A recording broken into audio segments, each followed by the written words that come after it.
સાબરકાંઠામાંથી સમાચાર મળી આવે છે। સાબરકાંઠાના પ્રાંતિજ તાલુકાના સોનાસણ ગામે 10 ફેબ્રુઆરી 2024ના રોજ બનેલી 14 લાખથી વધુની ઘરફોડ ચોરીનો ભેદ પોલીસે ગણતરીના દિવસોમાં ઉકેલી લીધો છે।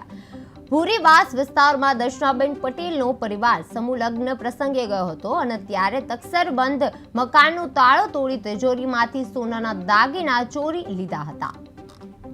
10 તારીખના સવારના 10 થી 12:30ની વચ્ચે પ્રાંતિજ પોલીસ સ્ટેશનના સોનાસણ ગામ છે એનું ભૂરીવાસ મોહલ્લો છે, ત્યાં ઘરફોડ ચોરીનો બનાવ બનેલો, જેમાં 14,75,000ની આસપાસની કિંમતના સોના ચાંદીના દાગીના ચોરી થયેલાની એફઆઈઆર નોંધવામાં આવેલ છે।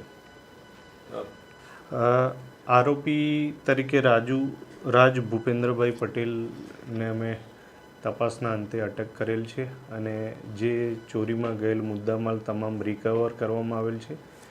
આ જે ફરિયાદીનું ઘર છે એની બાજુના જ ઘરમાં આરોપી રહે છે।